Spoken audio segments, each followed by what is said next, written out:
Salut Brune, je suis super contente de t'avoir aujourd'hui pour le podcast Divergent. Alors, on ne se connaît pas encore bien, donc c'est nickel.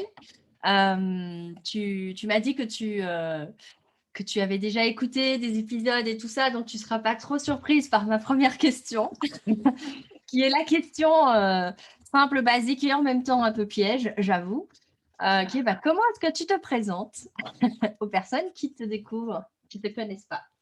Ouais, salut Sandra, merci beaucoup, ravie d'être là. Je m'appelle Brune, je suis française, j'habite au Canada depuis 4 ans, actuellement à Toronto. J'ai 36 ans, bientôt 37.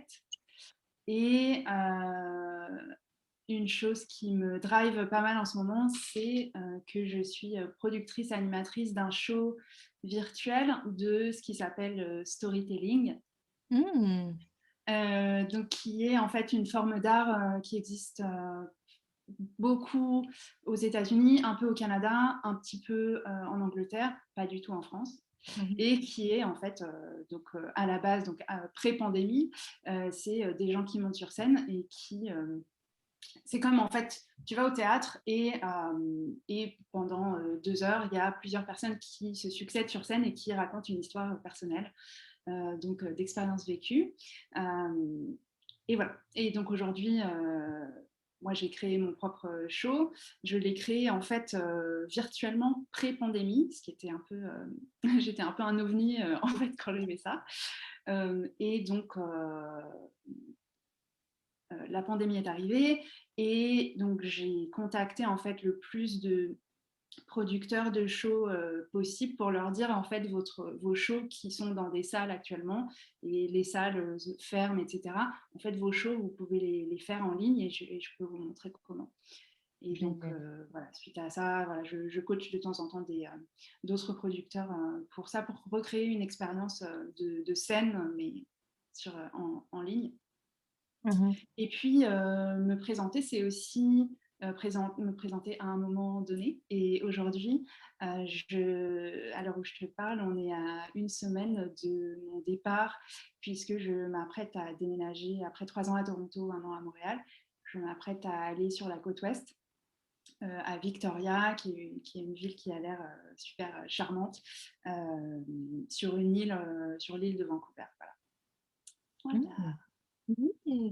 OK, super intéressant du coup, parce que ça résonne pas mal avec le storytelling, avec le propos du podcast qui est de pouvoir écouter des histoires justement, donc c'est Ouais, ouais. génial. Hem et avant de te donner la parole sur, raconte-moi ton histoire et tout ça, j'ai envie de te proposer un jeu. Très simple qui est, le jeu de savoir pour continuer un peu sur la présentation et pour pouvoir, Mm. bah, voilà, s'amuser un peu. Hem, c'est si tu n'étais plus, brune, et que tu étais quelque chose d'autre, ben, tu serais quoi et pourquoi? Hmm. Est-ce que je peux donner 2 réponses? Tu peux donner autant de réponses que tu veux. C'est C'est marrant toi parce mon que... invité, c'est Ok, toi qui décides. ok, génial. Ma première réponse, c'est qu'en fait, je serais de l'eau. Mmh. Euh, voilà, je sens quelque chose comme ça de fluide, quelque chose euh, qui peut être à la fois un lac ou une rivière ou qui peut changer de forme, Mmh. qui peut donc voyager, des choses comme ça. Parce que ça me ressource vachement à chaque fois que je vais au bord de l'eau. J'habite pas très loin du lac Ontario, à Toronto, Mmh. et j'y vais très régulièrement ça me nourrit en fait. Euh, Mmh. et c'est même, ça me réconforte. Quand je suis arrivée à Toronto les premiers mois, je connaissais pas grand monde. Et en fait, d'aller au bord du lac, c'était mon réconfort. Donc voilà, quelque chose autour de l'eau. Et puis, ma deuxième réponse, c'est qu'en fait, j'ai vu un chaman l'an dernier qui m'a dit que mon animal esprit, c'était le hibou ou la chouette. Mmh. Euh, c'était amusant parce qu'en fait, ça faisait 2 ans que j'avais sur mon bureau je vais te le montrer, on est sur Zoom, les gens ils vont pas voir, mais un petit hibou en résine que m'avait offert une amie à Montréal en me disant tiens, ce sera ton porte-bonheur. Et voilà, donc 2 ans plus tard, voilà, le chaman me dit bah en fait, c'est votre animal esprit ou pouvoir, enfin voilà.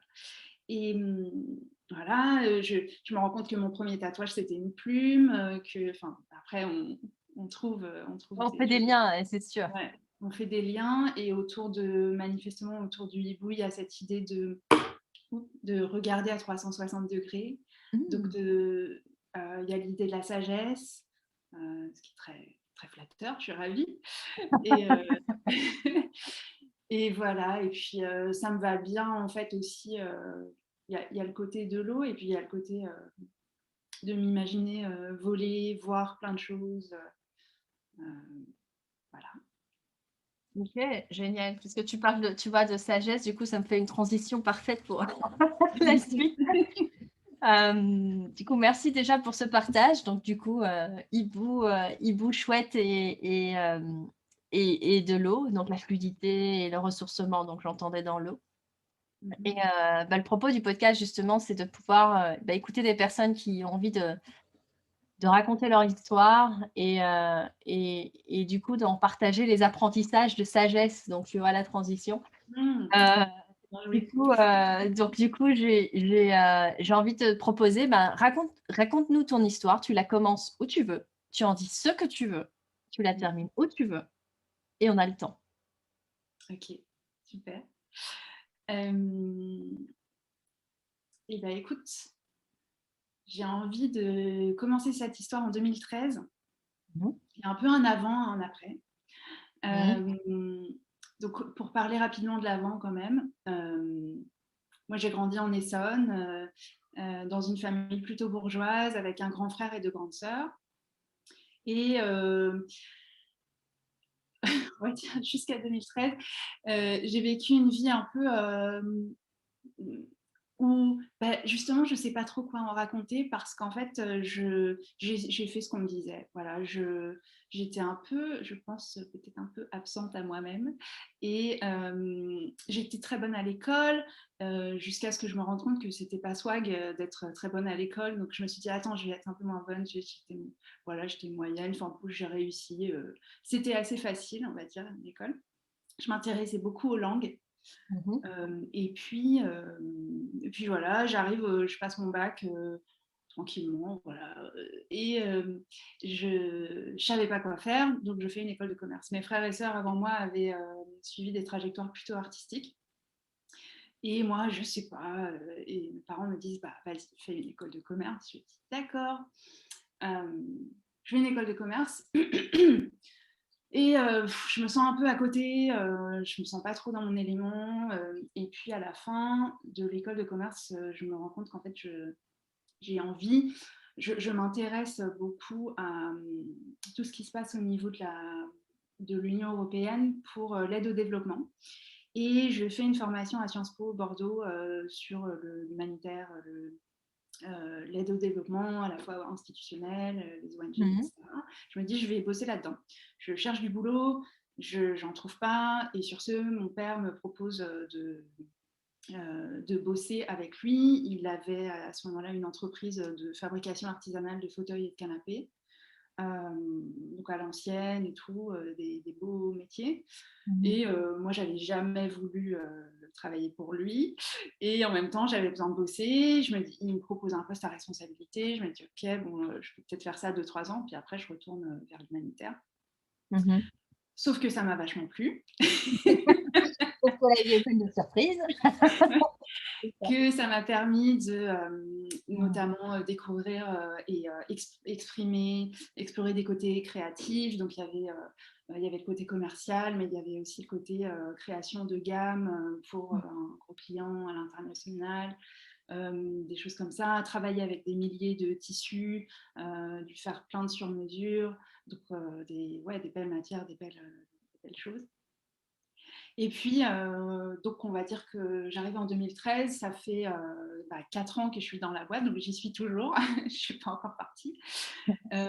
Et j'ai 29 ans, J'habite donc en région parisienne, enfin à Paris, on va dire, quasiment, de l'autre côté du périph'. Et je me rends compte qu'en fait, ça fait un moment que ça va pas trop et que je suis déprimée slash dépressive et que ça fait plusieurs années. Mhm. Je me dis, bon, il faut que en fait, il faut que je change quelque chose. À ce moment-là, j'habite pas loin de chez une de mes sœurs, ma grande sœur Manon, qui, elle, va pas très bien, mais un peu plus, qui a des problèmes un peu d'ordre psychologique assez graves, non diagnostiqués. Et moi, donc je me dis, ah, il faut que je la soutienne, etc. Mais je me rends compte que moi-même, ça va pas, donc il faut que je m'occupe de moi. Mhm. Je me dis, qu'est-ce que je peux changer? Et en 2013, il y a 3 choses. Je me fais opérer des yeux. Je suis très myope à ce moment-là, enfin, depuis que je suis petite, et je ne supporte plus les lentilles, donc ça fait un moment que je porte des lunettes et que je n'aime pas ma tête devant le miroir. Je n'aime pas ce que je vois devant le miroir avec mes lunettes. Mhm. Je trouve qu'elles me déforment le visage et je me dis, bon, ça suffit, j'ai envie de m'aimer, de faire les choses autrement, donc ok, je me fais opérer. J'arrête de fumer. Mhm. Je me dis, il faut que je m'occupe de mon corps et que je fasse du sport. Donc, la cigarette, ça suffit. Et je me mets à la boxe. Tin, tin, tin. Je découvre un cours de boxe française au Pré-Saint-Gervais, là où j'habite. Je me dis, ok, génial, c'est ça qu'il me faut et tout. Donc, j'y vais et en fait, je commence à kiffer grave, à découvrir en fait que ah là là, la transformation qui a lieu dans ces cours de boxe, c'est que de donner des coups, c'est OK, de recevoir des coups, c'est OK. Jusqu'à ce moment-là, en fait, j'étais plutôt réservée, j'avais peur de faire du mal, peur de dire la mauvaise chose, etc. Et avec la boxe, je me dis, bah, là, on est dans un cadre où c'est sécure. Donc, on a une prof qui est géniale, qui est championne qui fait vachement gaffe à ce qu'on soit dans un cadre sécur et que voilà, qu'on puisse vraiment s'entraîner. C'est un cours mixte, donc je fais des assos contre des femmes, des hommes, des adolescents, adolescentes et donc c'est hyper cardio, j'y vais 2 fois par semaine. Je me rends compte que pour soutenir le cardio, il faut que j'aille courir le week-end, donc je vais courir le week-end. Donc ça change du tout au tout parce que Ouais. jusque-là, je ne faisais pas de sport, quoi. Mhm. J'avais fait de la danse dans ma jeunesse, mais c'est tout. Donc génial. Et puis en fait, assez rapidement, au bout de quelques semaines, je me rends compte que j'ai moins peur de ce que je dis aux gens. Je suis moins timide. Ou moins réservée, voilà, puis je parle à tout le monde de la boxe parce que ça me passionne. La nouvelle passion. Ouais. Donc voilà, ça me fait beaucoup de bien. Mm. Aussi, ça me fait du bien dans la rue parce que j'ai une certaine confiance, parce que je Mm. me sens hyper bien physiquement. Euh, je me sens en forme, forte, et j'ai moins peur. Je regarde devant moi au lieu de regarder mes baskets, ce que je faisais jusqu'alors. Trop bien. Et puis, un jour, notre prof de boxe part pour 2 semaines.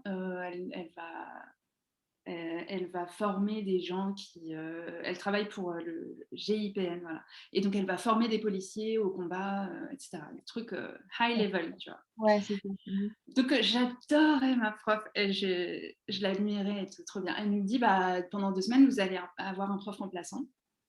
Donc je me dis, ok, c'est quelqu'un qu'elle connaît, donc très bien. Sauf que le prof arrive et il prend un peu moins de précautions au niveau sécuritaire. C'est-à-dire qu'il nous pousse, il nous pousse, il nous pousse. Alors je me dis, ok, génial et tout, ouais, on va dépasser nos limites, mais en même temps, je sens que peu à peu, j'écoute moins mon corps, j'écoute Mm. moins mes limites et voilà. Et en fait, en l'espace de 2 semaines, malheureusement, il y a un mec qui se fait péter une côte, un autre qui se prend un très mauvais coup dans le nez, et moi je me blesse, je me fais mal au dos. Mm. Donc je sais pas exactement ce qui s'est passé, mais les semaines qui suivent, en fait, je commence à avoir très mal en bas du dos, Ouais. donc ostéo, etc. Euh, euh, et commence en fait un chemin de guérison. Et donc voilà, très mal au dos, donc j'arrête la boxe, je suis dépitée, je demande à mon ostéo, est-ce que vous pensez que je pourrais reboxer? Il me dit oui, t'inquiète pas de problème. Mais bon, j'ai des disques un peu déplacés, c'est pas la teuf. Mhm. Et puis, donc là, on est en 2014.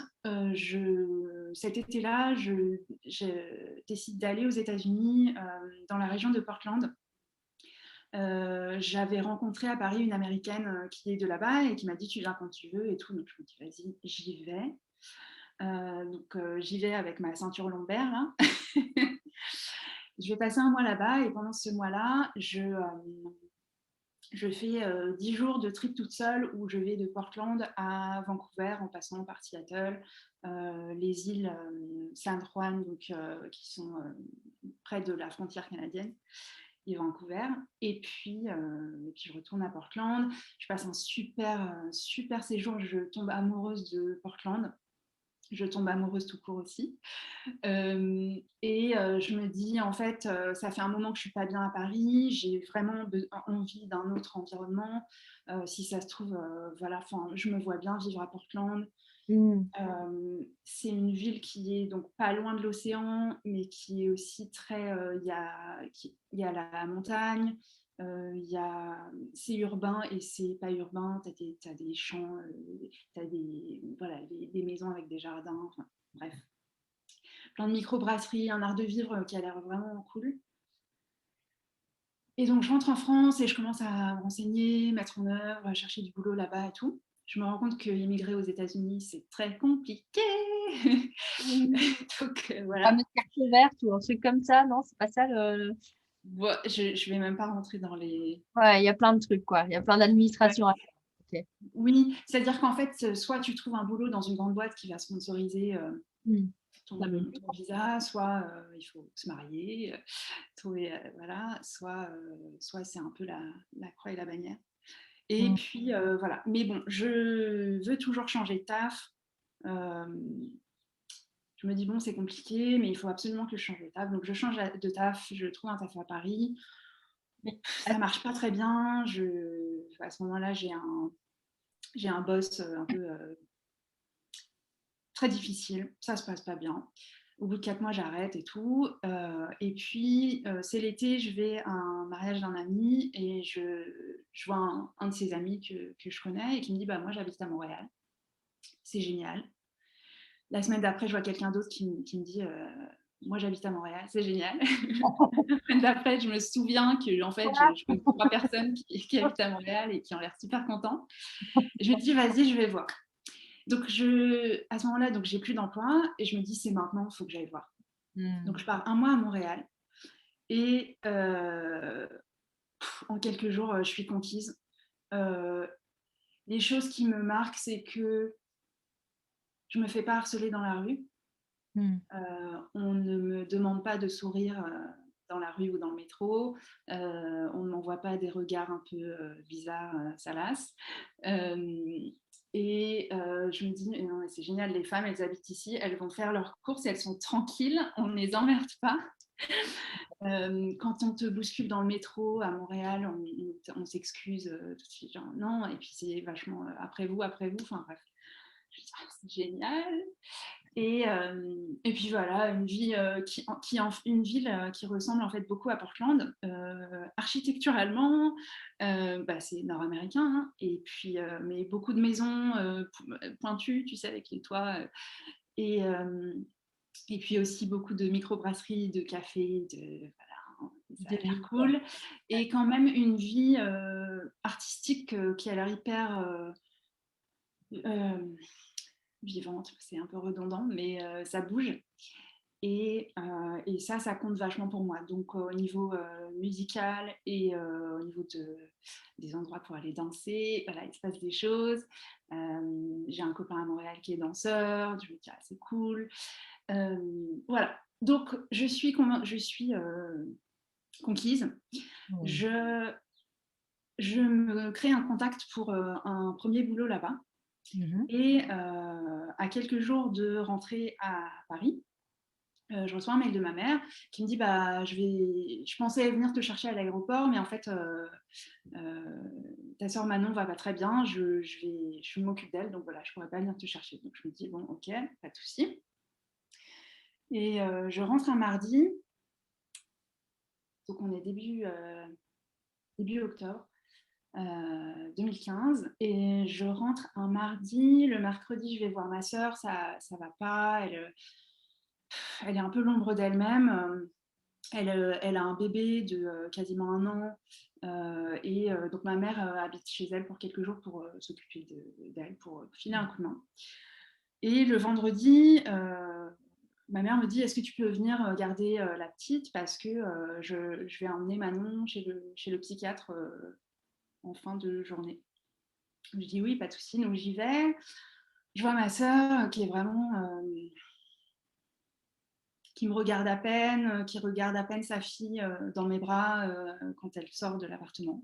Mmh. Et, et donc voilà, je garde sa fille, j'ai du mal à la coucher.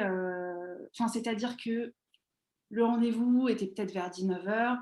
À 21h, elles sont toujours pas rentrées. Je me dis, bon, ça va pas. Peut-être qu'il va falloir qu'elle retourne dans un hôpital psychiatrique. Elle avait fait 2-3 séjours. Et puis, bah, on va gérer, quoi.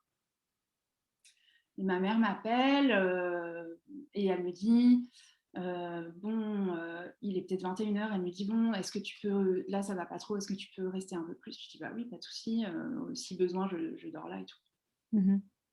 Je lui dis j'ai plus de batterie, mais elle me dit ah ok. Je dis bah de toute façon t'as pas besoin de m'appeler, ou au pire, enfin bref, elle le fixe, enfin bref. Et 1 heure plus tard, donc vers 22h, mon autre sœur arrive dans l'appartement, qui habite en fait pas du tout dans le coin. Elle habite, je sais pas, une demi-heure en voiture. Elle entre dans l'appartement et je dis ah bah qu'est-ce que tu fais là? Mmh. Et elle me dit bah en fait Manon a fait une connerie. Elle est à l'hôpital. Elle a sauté par la fenêtre de la salle de bain chez le psychiatre. Elle Mmh. est à l'hôpital. Donc je me dis ok, elle a voulu fuguer quoi. Et se dire non, je ne retourne pas dans un hôpital psychiatrique. Elle a dû se casser une jambe ou un truc comme ça. Mais ma soeur me dit, en fait, les médecins ont fait tous les tests possibles et imaginables, et en fait, il n'y a rien à faire. Elle est en mort cérébrale. Et donc là, il faut juste attendre quelques heures. Elle va s'éteindre dans quelques heures. Mmh. Et donc voilà, ça se passe. Donc on attend quelques heures. On est toutes les deux, on a toujours été très proches, on passe ce moment ensemble. Ça se passe. Alors les semaines d'après, je ne sais pas trop quoi en dire parce qu'en fait je suis complètement Ouais. à côté de ma tête, mon cœur, mon corps. Euh, et puis 5 semaines plus tard, jour pour jour, un vendredi soir, je suis dans mon appartement, il y a une copine qui est venue me rendre visite pour me soutenir et puis voilà, pour faire coucou. On prend l'apéro, on parle de nos sœurs respectives, etc. Et puis elle reçoit un coup de fil. Je suis dans un appartement où ça capte pas très bien. Elle reçoit un coup de fil. Je lui dis va à la fenêtre, ça capte mieux. Et donc elle va à la fenêtre, elle dit allô, quoi, oui, oui, désolé, je capte pas ici, ok. Ah, quoi, il y a des terroristes Mmh. euh, dans le quartier. Et donc je la regarde, je me dis bon, donc on est le 13 novembre 2015. Il y a déjà eu des attentats à Paris les mois voilà, précédents.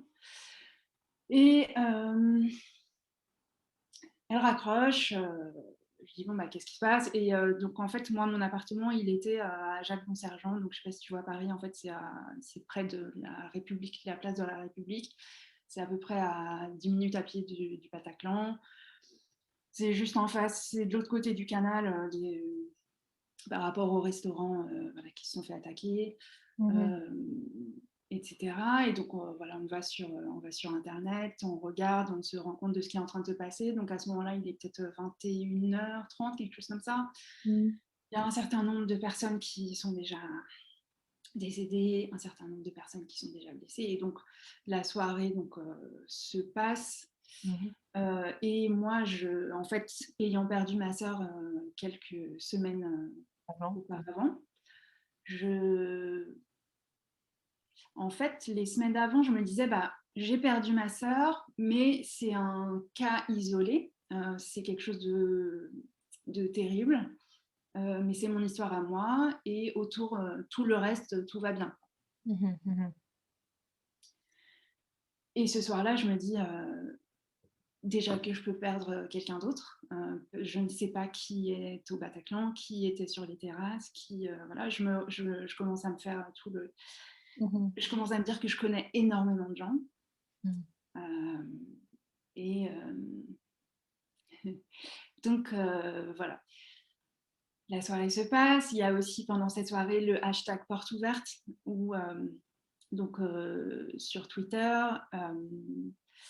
que je vois, donc les gens en parlent sur Facebook aussi, les gens en fait donnent accès à leur appartement pour dire si vous n'êtes pas en sécurité, si vous êtes à l'extérieur, venez, la porte de mon appart est ouverte. Et, tout. Et en fait, ça me terrorise / terrifie parce que je me dis je ne peux pas, en fait j'ai peur que quelqu'un de blessé arrive dans l'immeuble et meure. Et j'ai peur d'être encore témoin de ça. Voilà, la soirée passe, mon ami dort à la maison, on essaye d'attendre en croisant les doigts, on entend les sirènes, que je vais continuer à entendre dans ma tête pendant 10 jours. Et voilà, voilà. Donc on est en novembre et je suis complètement... je sais plus ce que je suis après ça. Je sais plus ce que je suis et je comprends pas trop. Quand j'en parle autour de moi, en fait, j'essaie de parler à mes amis des attentats, de comment... je sais pas, qu'on s'en parle, quoi. Et en fait, les gens ne comprennent pas trop que je leur en parle parce qu'ils me disent toi, en fait, tu as perdu ta sœur, donc tu as été traumatisée par le suicide de ta sœur. Et donc je dis ok, je laisse tomber, en fait. Je laisse tomber de parler des attentats parce que apparemment y a pas trop, les gens ne comprennent pas. Et moi-même, je comprends pas non plus trop ce qui s'est passé dans ma psyché. Donc voilà, je trouve un boulot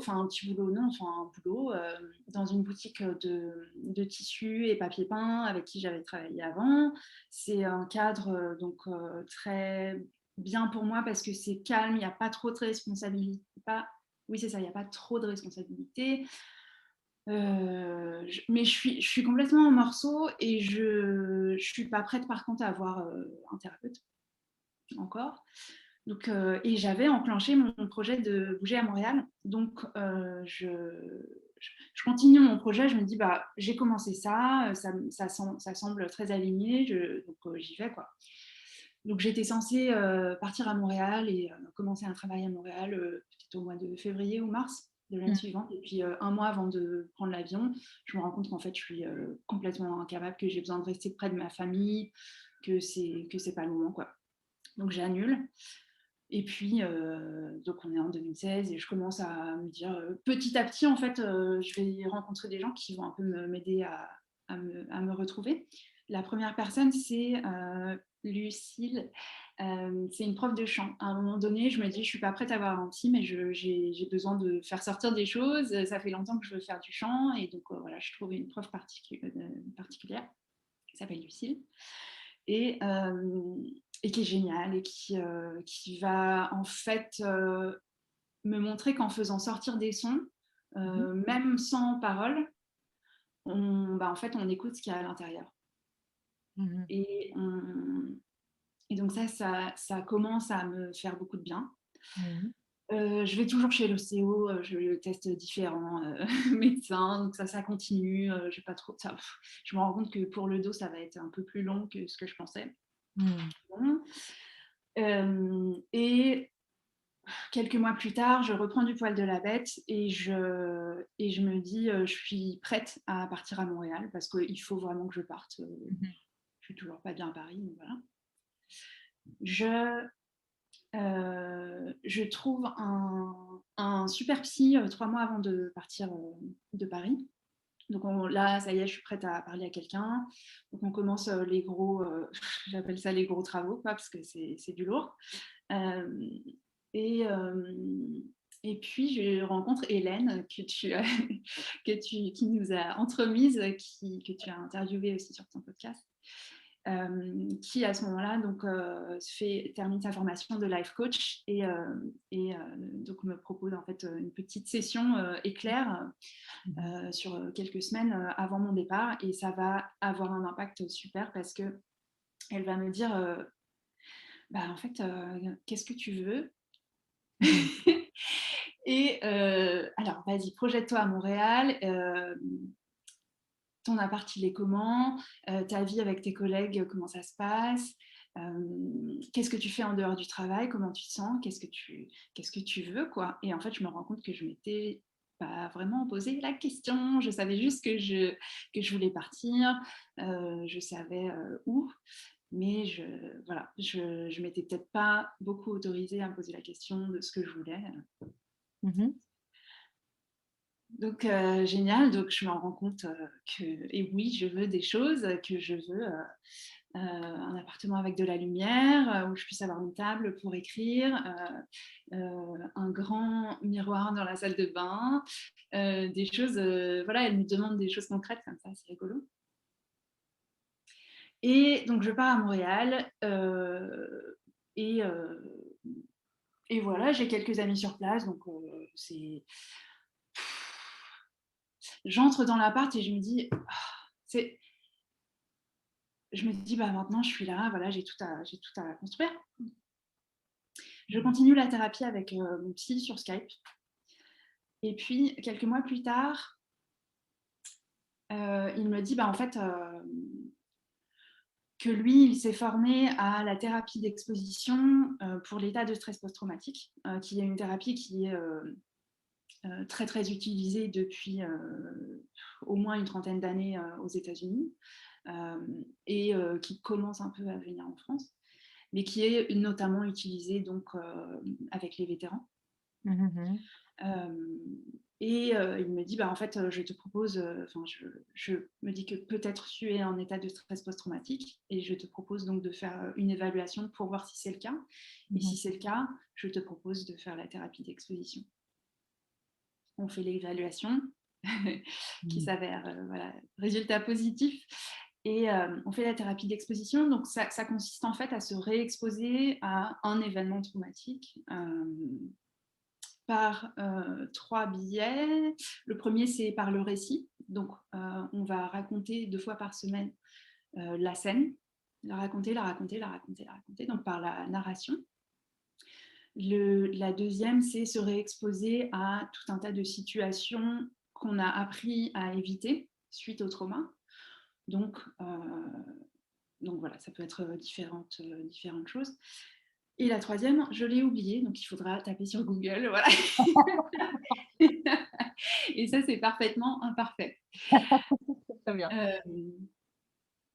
Donc, on fait la thérapie d'exposition. Et en fait, au début, il me dit, peut-être qu'on va travailler autour de l'événement du suicide de ta sœur. Mhm. Je lui dis, ok, mais il y a quelque chose en fait qui s'est passé le soir des attentats que je ne comprends pas. J'ai l'impression d'être traumatisée par les attentats, mais quand j'en parle autour de moi, on ne veut pas entendre. Et bref, j'en parle avec lui et il se rend compte qu'en fait, oui, il y a quelque chose, donc on va faire ça. Et puis, il se trouve qu'en fait, en thérapie d'exposition, quand on attaque entre guillemets un trauma, en fait, ça va préparer d'autres situations. Mhm. Donc, on travaille sur le soir des attentats. Et puis après, donc dans la partie se réexposer à des éléments qu'on a appris à éviter, là, on va faire des choses qui sont liées au suicide de ma sœur. Donc, par exemple, j'ai beaucoup de mal à m'approcher des fenêtres, j'ai très peur des hauteurs, des choses comme ça. À cause des attentats, j'ai quand même arrêté un peu d'aller danser et d'aller voir des concerts, d'aller au cinéma, etc. Et donc, le boulot, c'est d'aller au cinéma, d'aller voir des concerts, d'aller dans des musées, d'aller danser. Et c'est hyper dur. C'est hyper dur. Et en fait, pour chaque situation, il faut que je note mes niveaux d'anxiété, etc. Et puis, c'est de constater au fil des semaines que les niveaux baissent. Et puis, quand on voit son niveau baisser, il faut rester à l'endroit où on est. Et puis, quand on constate que son niveau d'anxiété est très haut, il faut rester à l'endroit où on est jusqu'à ce que ça redescende. Et qu'on constate dans son corps que ça redescend. Et donc, de cette manière, on regagne un sentiment de sécurité. On se réapproprie son corps et un sentiment de sécurité. Donc, c'est hyper puissant, c'est très difficile, mais en même temps très efficace. Et au fil de ces semaines, je suis allée danser, je suis allée dans des musées, je suis allée au cinéma. Donc, en fait, je me suis réexposée à vachement de culture, de bonheur, de joie, de choses que j'avais oubliées, que j'avais mis de côté. Donc, hyper bien. Et puis, là, on est en décembre 2017. J'espère que c'est pas trop long. Ça va? Ok. Et là, je vois sur Facebook que j'ai une amie qui est intéressée par un événement qui s'appelle Storytelling Event. Non, Storytelling Night. Le nom, c'est Confabulation. Et ça dit que, en fait, des personnes montent sur scène pour raconter leur histoire. Et ça, en fait, j'étais pas complètement... j'ai l'anglais qui me vient. Unfamiliar. Je connaissais un peu ce truc-là parce que depuis mon séjour à Portland, j'ai écouté un podcast qui s'appelle The Moth et qui, en fait, est des enregistrements de soirées de storytelling aux États-Unis. Où des gens se racontent et où je me dis ils montent sur scène, ils se racontent et souvent c'est des choses, souvent oui et non. Alors c'est des gens comme toi et moi en fait qui ont vécu des choses un peu incroyables ou alors tragiques et puis ils te racontent comment ça se passe et comment ils ont trouvé une issue ou comment ils vivent aujourd'hui. Et donc, c'est des choses en général, quand tu écoutes, tu te dis, moi, je pourrais jamais, déjà, j'ai rien à raconter et je pourrais jamais monter sur scène et voilà. Donc, c'est assez impressionnant, mais c'est assez cathartique aussi parce qu'en fait, quand tu écoutes les histoires des gens qui veulent bien se raconter, ça fait forcément, si c'est bien fait, ça fait écho à des choses que tu as pu vivre, à des émotions que tu as pu avoir dans d'autres situations. Donc je me dis, trop bien, j'ai jamais vu un spectacle pareil et je savais pas qu'il y en avait à Montréal, donc je vais aller voir. Donc c'est en anglais, j'y vais et je passe une soirée mais géniale. Je suis vachement marquée par le fait que justement ce sont des personnes comme toi et moi, que tu n'as pas besoin d'être célèbre pour monter sur scène ou d'être un artiste ou d'être... Tu as juste à être un humain et à être un peu vulnérable. Alors, les histoires sont préparées en amont avec un producteur, mais ça ne se voit pas. L'idée, c'est que ça ne se voit pas une fois que c'est raconté sur scène. Ils racontent une histoire au micro sans notes ni rien, comme s'ils étaient accoudés au bar à raconter une histoire à leur ami, quoi. Ouais, c'est ça. Excellent. Et donc, trop bien. Il y a une des histoires, c'était quelqu'un qui racontait l'histoire de son personnage dans un jeu vidéo, mais avec tellement d'émotion qu'en fait, elle nous a transportés au fil de son histoire. Elle nous a montré qu'elle était vraiment engagée avec tout son cœur, tout son corps dans ce jeu, avec une relation avec un autre personnage du jeu. Enfin bref. Et Donc, c'est divertissant et c'est très touchant. Il y a des moments d'émotion, il y a des moments où on éclate de rire un peu nerveusement parce que ça vient toucher une corde, tu vois. Et, et voilà, je rentre chez moi, je me dis, ah, c'est trop bien. Et en fait, à la fin du show, ils avaient dit,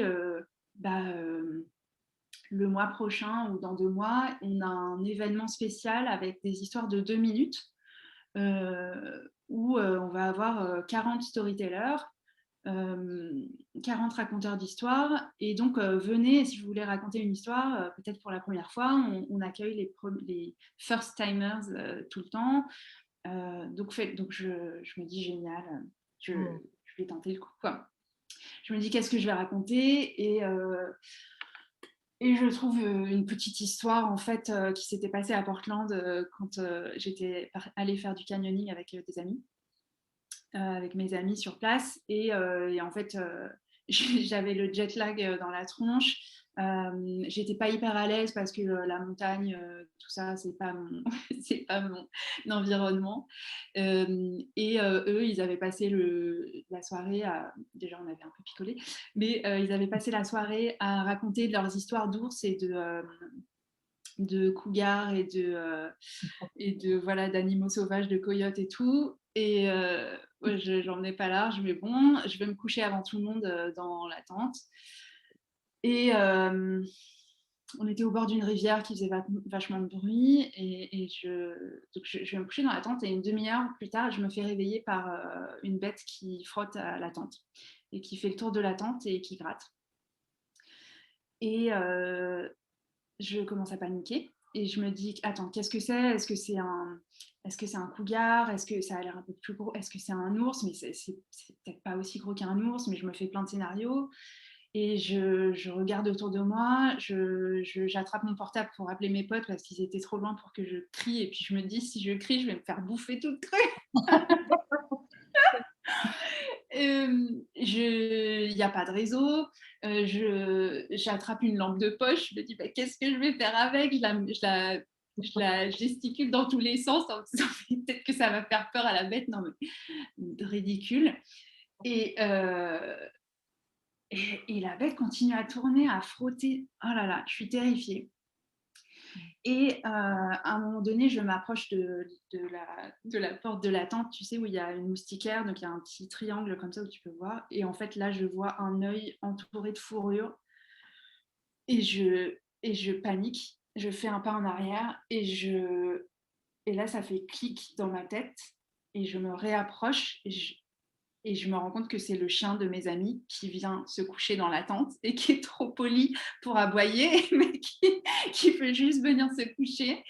Et donc, j'ouvre la tente et je le prends dans mes bras et je suis tellement soulagée qu'il soit là pour me tenir compagnie au cas où il y ait une vraie bête sauvage qui arrive. Non, mais écoute, j'ai flippé, j'ai eu la peur de ma vie. Je me suis dit, ok, je vais rentrer en France avec un membre en moins ou alors je vais juste crever. Voilà. Donc, beaucoup d'émotions. Au final, c'est ridicule. Bref, donc je raconte cette histoire-là ce soir-là. Et en fait, c'est une soirée où c'est dans un théâtre où il y a 2 salles. Et donc, il y a 20 storytellers dans une salle, 20 storytellers dans l'autre, qui racontent leur histoire pendant la première partie. Et à l'entracte, on change de pièce et on raconte son histoire à l'autre salle. Voilà, pour la deuxième partie, pour une deuxième fois. Et à l'entracte, il y a un des storytellers qui, lui, est assez expérimenté et qui me dit elle est super ton histoire, par contre, donc elle fonctionne et tout, voilà, il y a l'élément de surprise et tout ça. Mais en fait, prends ton temps, éclate-toi, profite. Parce qu'en fait, je m'étais hyper dépêchée. Je me disais, il faut absolument que ça soit en dessous de 2 minutes, Ouais. etc. J'avais le spot dans la figure qui me stressait et voilà, j'ai rien compris ce qui se passait. C'est passé très vite. J'ai pas profité. Donc, il me dit, vas-y, profite et tout, ça fonctionne, enjoy. Et donc, je fais ça et là, je m'éclate. Je profite vachement. Le public répond vachement, se marre. Et trop bien. Et suite à la fin du show, les producteurs disent bah, il y a une formation, on fait une formation de storytelling pour apprendre à créer son histoire, enfin à raconter son histoire pendant 6 semaines. Voilà, c'est un stage. Donc je m'inscris. Entre-temps, entre-temps, j'ai fait un petit séjour à Toronto de 4 jours où j'ai rencontré quelqu'un et on commence à tomber amoureux et voilà, je commence à faire des allers-retours à Toronto, etc. Et voilà, je fais le stage de storytelling et je déménage à Toronto, donc en mai 2018. Et quelques semaines plus tard, il y a donc l'organisation Confabulation qui est à Montréal est aussi à Toronto, donc cette organisation de storytelling qui propose des soirées de storytelling. Donc je vais voir et quelques semaines plus tard, ils mettent un appel à histoire qui s'intitule qui dit Uprooting Your Life and Starting Anew, donc des histoires de déraciner sa vie et recommencer à zéro. Donc je me dis, bah, ça c'est pour moi. On parle. Parle.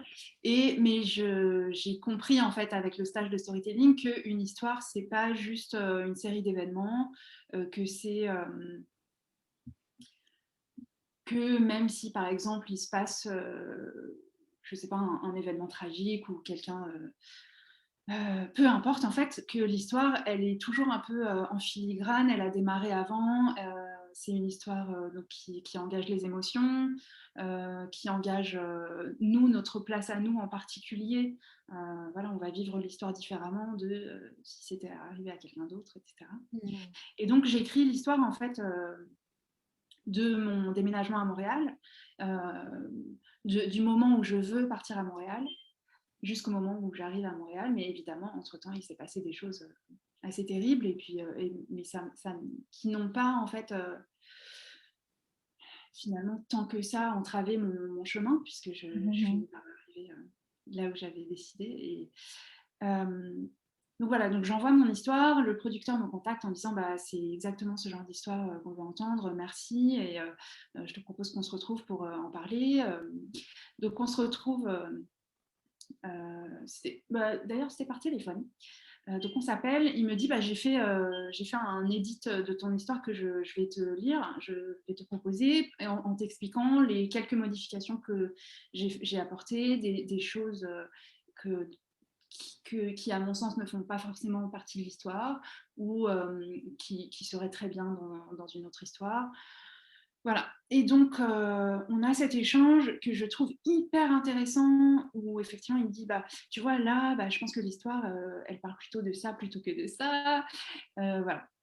Je trouve que l'échange est génial. Et puis, donc, je sais pas, 2 semaines plus tard, je monte sur scène. J'ai hyper peur, mais je monte sur scène parce que pour le coup, là, c'est plus une histoire de 2 minutes. C'est plus une histoire où il y a un peu d'humour et tout. C'est une histoire voilà, que je peux raconter parce que j'ai fait la thérapie d'exposition et que j'y vois plus clair sur ce qui s'est passé, de gna gna gna, et que j'ai fait du chemin. Et donc voilà, je suis prête à la raconter.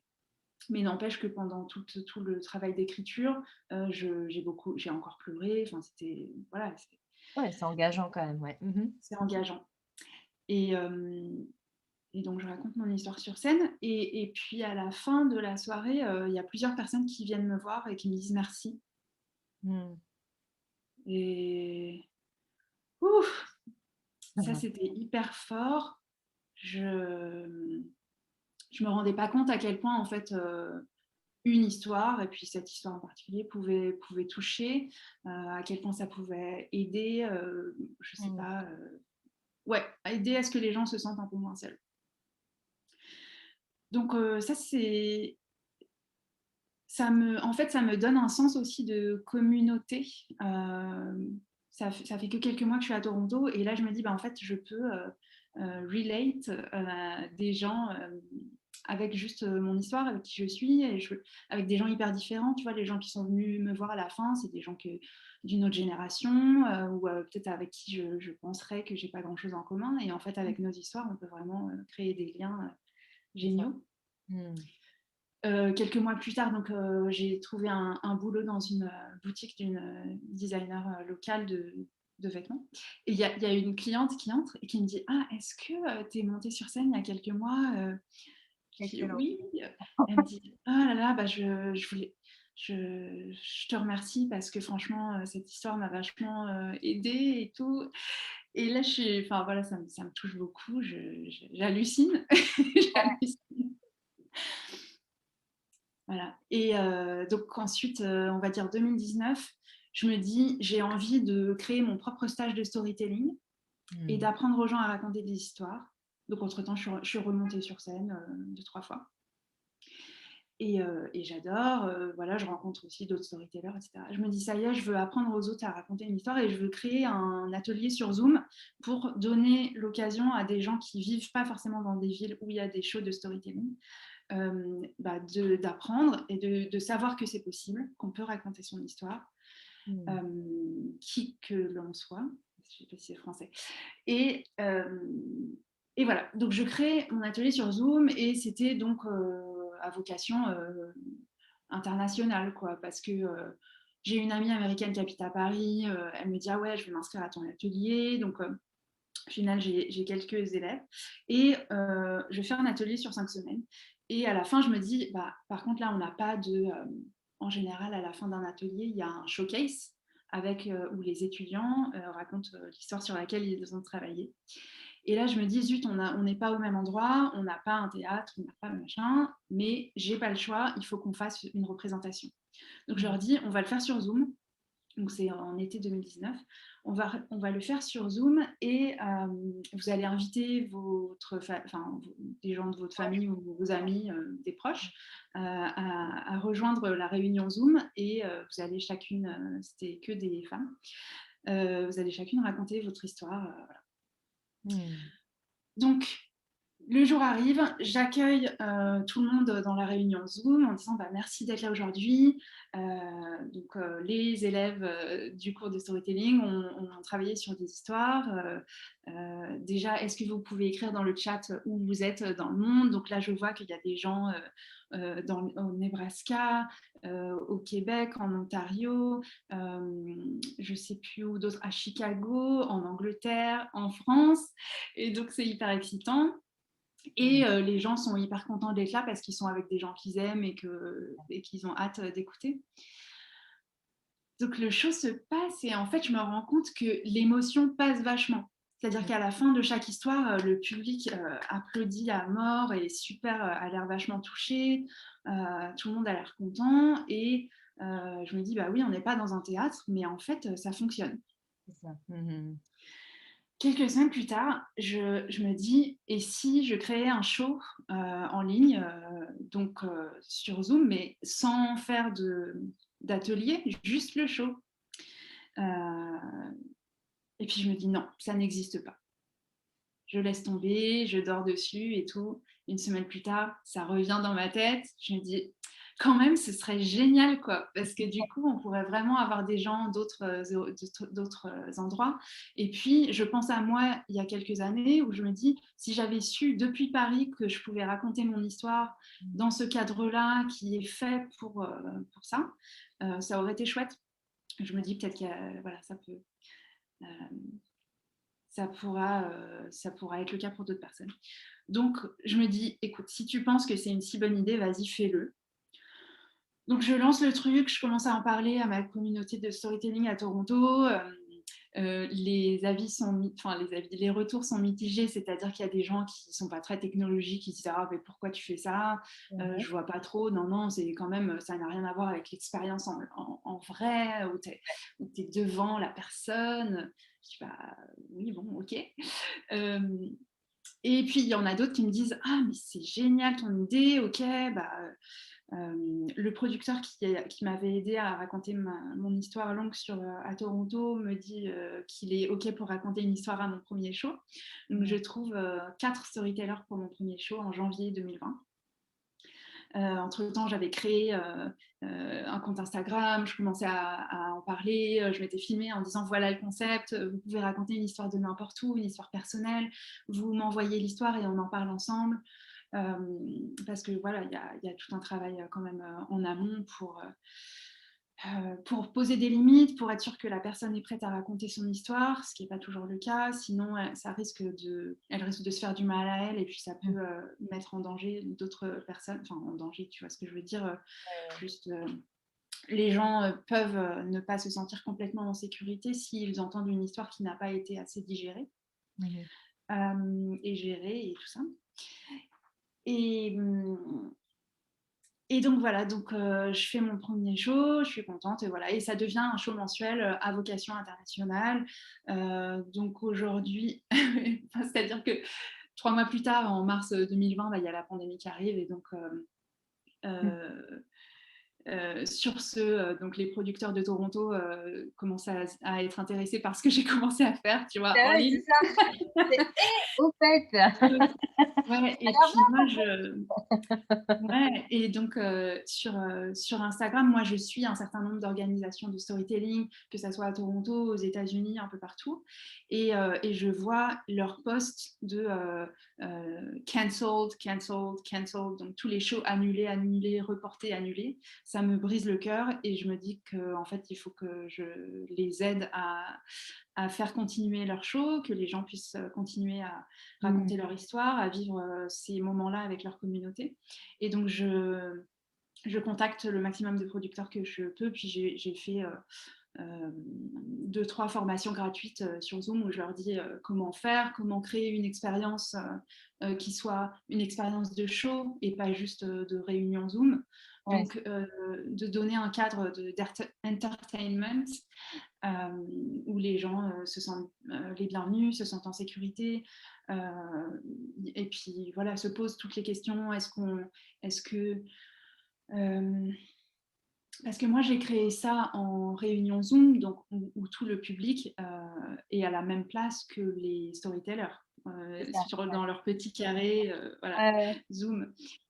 Donc, mais ce que moi j'aime beaucoup, c'est-à-dire que du coup, il y a une espèce de niveau d'égalité où on est un peu comme autour de la table de la cuisine à se raconter des histoires, que aussi il y a un cadre qui, comme il n'y a pas de micro et il n'y a pas de spot dans la figure, c'est comme si on était sur Skype avec sa famille, par exemple. Enfin, c'est relax, quoi. Moi j'aime bien ça. Et en plus, sachant qu'on prépare les histoires en amont, ben, le fait que ça soit relax, ça fait vraiment genre, c'est pas préparé, mais en fait, les gens sont absorbés par les histoires parce qu'il y a du travail en amont, tu vois. Ouais, ouais, ouais. Et, et donc tout ça, ça me fait rencontrer des gens hyper intéressants, des producteurs, d'autres storytellers. Je commence à avoir des storytellers d'un peu partout, d'Australie, Iran, Europe, et puis pas mal aux États-Unis et au Canada. Et Paul, donc mon ami producteur qui m'avait aidé pour mon histoire à Toronto, me dit écoute, j'ai envie de créer un festival international de storytelling. Est-ce que tu veux bien faire partie de l'équipe? Génial. Donc on est 4 cofondateurs. Et puis on fait appel, moi je commence à faire appel aux producteurs que j'ai rencontrés en disant est-ce que vous pouvez animer 1 heure de show? Et donc l'idée c'est qu'à chaque heure pendant 24 heures, oui, un festival de 24 heures, c'est ça le truc. C'est qu'à chaque heure, on va changer de fuseau horaire. Donc avec un producteur et des storytellers dans chaque fuseau horaire. Alors évidemment, sur Terre, il y a beaucoup d'océans, donc dans l'océan, c'est un peu plus compliqué de trouver des gens, mais voilà, on a réussi à créer un festival en fait pendant 24 heures sur Zoom.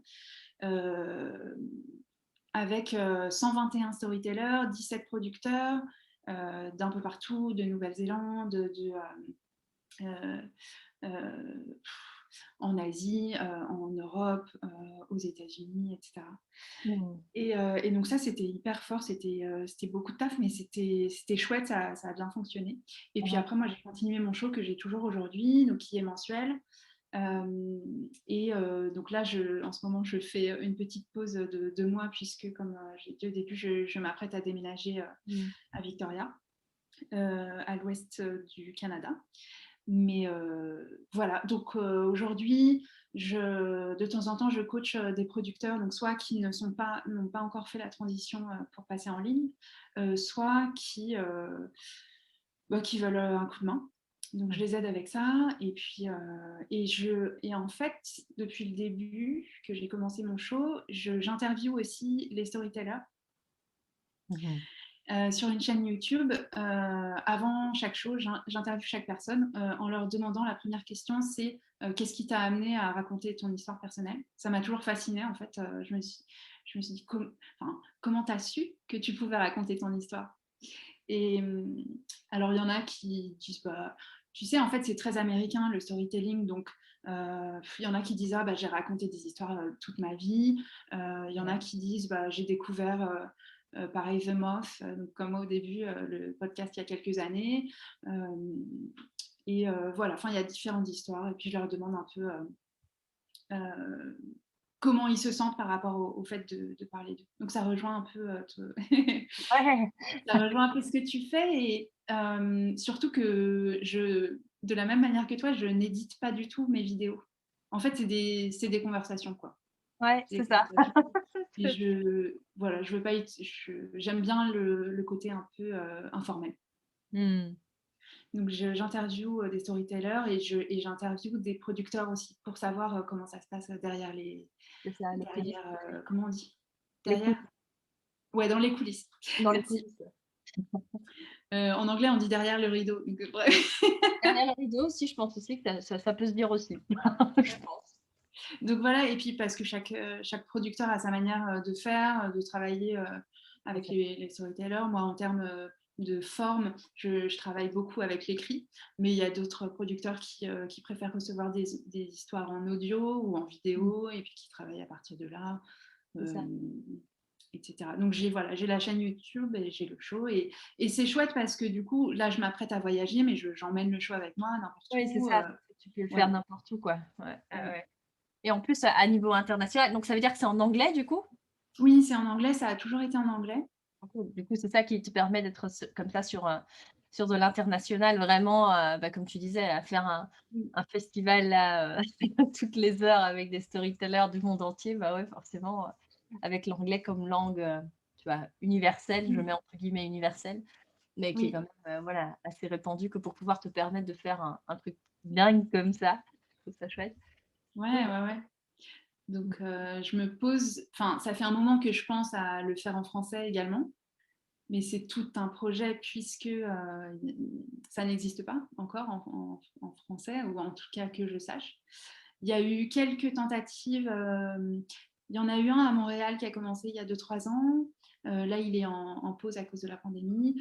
Mais bon, il y a tout, voilà, j'aurais à faire tout un travail, mais d'ailleurs, peut-être qu'on pourra s'en reparler, de, de, bah, en fait, d'expliquer aux gens que ça existe, de leur montrer à quoi ça ressemble, et Ouais. donc de commencer avec quelques personnes. J'en avais parlé à Hélène il y a quelques mois, que tu as interviewée, et voilà, il faudra que je lui en reparle le moment venu.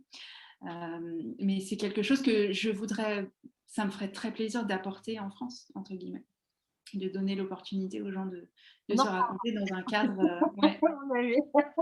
C'est dans clair. un cadre de divertissement, mais qui soit aussi, voilà, où on puisse entendre un certain nombre d'émotions, et Mmh. voilà, et se voir refléter dans des histoires qu'on entend.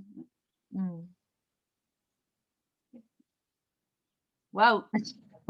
Quelle histoire! Tu sais, d'habitude, tu vois, je fais genre une synthèse, ou un truc comme ça. Je sais pas si je vais arriver à synthétiser toutes les étapes de tout ce que tu m'as raconté. Hem, ouais, tu parlais, tu vois, qu'il y avait une phase avant, après, effectivement, et donc il y a le avant, où c'est finalement une vie, heu, on va dire, bah, voilà, où rangée, je dis entre Mhm. guillemets «rangée», mais tu sais, classique de, bah, on suit un peu, tu parlais d'eau au tout début, on suit un peu le courant, quoi. On se laisse porter par le courant. Ouais. Hem, Puis il y a un moment donné où voilà, où il y a, la cascade. Je veux dire, tu peux reprendre la figure de l'eau, il y a un moment, il y a une rupture qui s'opère, il y a voilà, du coup, ça devient beaucoup plus, turbulent et mouvementé, et puis là, j'ai un peu l'impression qu'on est en bas de la cascade, enfin, tu vois, en bas de la cascade, et que ça redevient, genre la partie, calme, et OK, tu as on a fait quelque chose de cette, tu vois, Mm. de ce parcours finalement, de ce cheminement, de ce parcours de résilience pour le coup. Et je trouve ça super intéressant parce que du coup, quelque part, dans ton parcours, parce que j'aime bien te poser la question de savoir c'est quoi la stratégie de résilience et de divergence de mes invités. Et avec ce que tu nous as partagé, je vois un peu ce schéma de, OK, arrive un moment d'abord, tu disais, hein, tu étais pas prête à demander de l'aide quelque part et puis il y a un moment, il y a un shift où tu commences finalement à voilà avec ton psy là qui te fait, vivre donc la, thérapie Thérapie des expositions, c'est ça? d'exposition. Ouais. C'est ça? Ça me fait penser à l'homéopathie, c'est genre à petite dose, on te fait ingurgiter le poison, tu vois? Entre guillemets. Et comme ça, bah, du coup, tu augmentes ta résistance à ça, donc je trouve ça assez intéressant, j'irai googler ça. Hem et qu'après, bah, tu en arrives du coup, bah, avec cette approche-là à pouvoir, bah, justement, en fait, même dans l'approche, tu dis qu'il y a un moment où tu racontes plusieurs fois l'histoire, en fait. Oui, ouais. Effectivement, donc quelque part, il y a déjà une graine là, il y a déjà un truc qui fait que dans ta thérapie, c'est juste enfin, c'est on dit, hein, que souvent l'expression, que ce soit écrite, orale et cetera, l'expression finalement permet de servir comme thérapie, pour Ouais. beaucoup de personnes pour, justement rebondir et donc je trouve ça Mmh. super intéressant le chemin aussi que tu fais et qu'après, tu en fasses une super force, tu vois ce que je veux dire? Ce truc, c'est que Ouais. finalement là où, tu disais au début, de ton chemin, tu dis: «Ben, je suis pas très, avec tu sais, tu parlais de la boxe et tu disais: «Bah, je suis pas, tout à fait, à l'aise avec le fait de m'exprimer et tu as Mmh. un peu cette peur de faire du mal à l'autre en t'exprimant, en fait» Ouais. et que là, tu arrives à la fin à être un peu genre, l'héroïne de ton histoire, c'est ça, c'est de finalement dire: «OK, tu entends l'appel» et puis tu sais, tu as toute la phase du héros qui a les obstacles, machin et puis là, on est au stade Oui. où bah, maintenant je reviens au village et je vous partage, ça c'est vraiment le voyage du héros complet quoi, je vois. Où maintenant, bah, voilà, tu transmets aux autres pour que les d'autres héros puissent entendre l'appel et comme toi, bah, pouvoir, incarner voilà, raconter leur histoire, donc qui est le propos aussi du podcast au passage. Donc effectivement, beaucoup de points communs, c'est cool de découvrir Mmh. ça, Ouais. en même temps que les auditeurs. Du coup, j'aurais envie de te demander, c'est de tout ce parcours-là, ce serait quoi d'après toi les apprentissages de sagesse que tu aurais envie de partager, justement à nos auditeurs en disant: «OK, ben, moi en fait, c'est ça les éléments clés que j'en retiens, heu, Ouais. qui m'ont vraiment permis justement d'avoir cette résilience et cette capacité de voir» parce qu'il y a la résilience et puis après il y a la divergence où justement tu arrives à ce stade et tu l'as dit, ça m'a fait sourire intérieurement, c'est le: «Et si je faisais, tu sais, c'est et Ah si?» oui! Et si et je faisais un show? Ouais, ouais. divergence. C'est à ce moment-là où tu arrives justement à ce: «Tiens, et si je faisais ça?» Ouais. Et si je créais, un truc dingue? Et Ouais. je trouve ça trop drôle donc du coup, j'aimerais bien, ouais, ce serait quoi les apprentissages de sagesse que tu aurais envie de transmettre du coup par rapport à ton expérience et à ton vécu? Mmh. Bah, écoute, une des choses que ça m'a appris, c'est, déjà qu'il y a toujours des gens pour nous aider. Mmh. OK. Il y a toujours des gens, qui sont pas loin, qui sont prêts à nous filer un coup de main et il faut être prêt à demander. Donc Mmh. mais quand on est prêt à demander, bah, en fait, c'est là on va trouver des personnes. Mmh. Dans le même registre, il y a toujours une communauté qui est là, pour nous accueillir, qui, va prendre différentes formes, pour Mmh. chacun, qui n'est pas forcément, formée en tant que communauté, en tant que telle, mais qui va être sa communauté à soi, qui va Oh. devenir sa communauté à soi. Donc ça a été assez fort dans le déplacement, d'abord à Montréal, mais je connaissais plusieurs personnes et ensuite à Toronto où je connaissais quasiment personne. Mmh mh. De se rendre compte qu'en fait, bah, on n'est pas tout seul et Mmh. puis que raconter son histoire, la force derrière, si on est prêt à la raconter, hein, il faut s'en ressentir et tout ça. Mmh. En fait, ça va vraiment permettre aux autres de s'ouvrir aussi, à soi, c'est-à-dire à eux-mêmes et puis à nous. Ouais. Hem et ça et ça crée des liens, Mmh. à des endroits où on n'a pas l'habitude de créer des liens. C'est-à-dire que dans la société ou dans ce qu'on apprend à l'école et dans les études et même dans la vie professionnelle, on crée des liens avec le faire. Donc, qu'est-ce que tu fais? Qu'est-ce qu'il faut que je fasse? Avec le il faut, il y a beaucoup de carcans comme ça. Et en fait, quand on commence à raconter son histoire, donc avec un engagement émotionnel et puis un enjeu de vie qui nous est propre, et un changement aussi, un avant, un après, bah là, on va ouvrir des portes parce que finalement, les personnes en face de nous n'ont pas vécu les mêmes histoires de vie, mais a priori, si ce sont des humains, ils ont ressenti toutes les émotions dont on parle. Mmh. Et c'est avec ça qu'on fait le lien, en fait. C'est en disant, bah oui, j'ai vécu, moi aussi, j'ai senti mon cœur battre la chamade. Moi aussi, j'ai eu l'estomac complètement noué. Moi aussi, j'ai senti mon dos qui s'était complètement crispé. Moi aussi, j'ai eu peur. Moi aussi, j'ai aimé très fort. Moi aussi, j'ai été très triste, etc. Mmh. Donc, voilà. Je ne sais pas si ça répond à ta question. Beh, oui, les apprentissages, en fait, c'est que j'entends qu'il y a cette notion de je trouve ça allez, ah, finalement, on n'est jamais seul. Enfin, d'abord, la première chose, on va commencer dans l'ordre chronologique que tu as dit, c'est la première chose, c'était heu, finalement, quand on est prêt à demander de l'aide, il y a quelqu'un qui apparaît. On va dire ça comme Ouais, ça. ouais, Parce ouais, carrément. donc c'était la première étape. La deuxième étape après, qui est un peu, qui est en lien avec cette première étape, mais qui est en fait, il y a toujours une communauté prête à nous accueillir. Ça me fait penser à un bouquin de Mmh. Seth Godin qui s'appelle «Tribu» et qui a un peu cette notion de, il y a on est tous quelque part le leader d'une tribu. Il y a toujours des gens qui vont s'identifier à Mmh. à toi, à ton histoire et qui vont te suivre alors que tu les connais pas plus que enfin, que si tu ne parles pas ou ne t'exprimes pas ou que tu prends pas ta place justement, bah, cette communauté, elle apparaîtra au moment où toi tu apparaîtras quelque part. Absolument, ouais. Tu te révéleras, donc ça me fait penser à ça.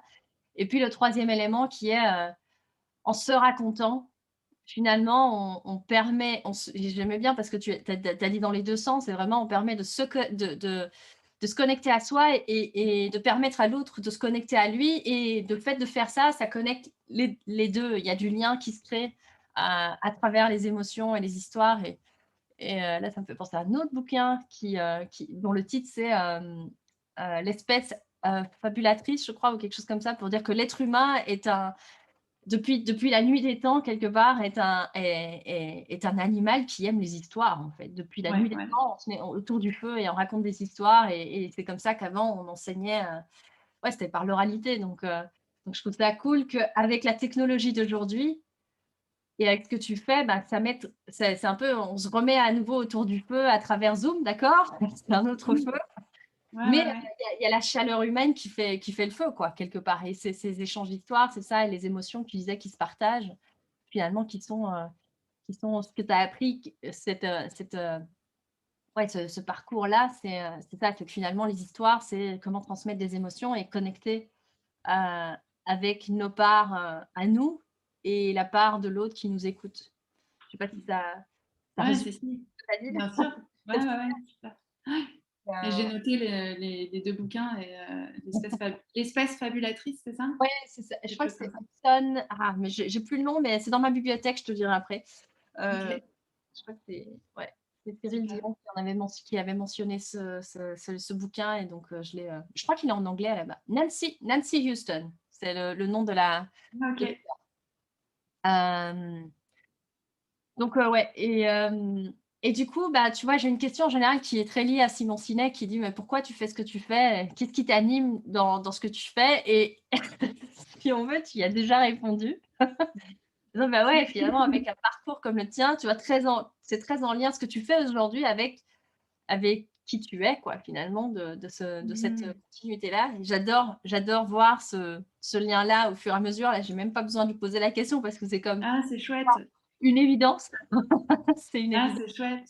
C'est cool parce qu'en fait, une des choses qu'on apprend aux storytellers, Ouais. c'est de ne jamais donner une conclusion à la fin de l'histoire. de ne jamais dire et c'est comme ça que j'ai appris que machin, machin.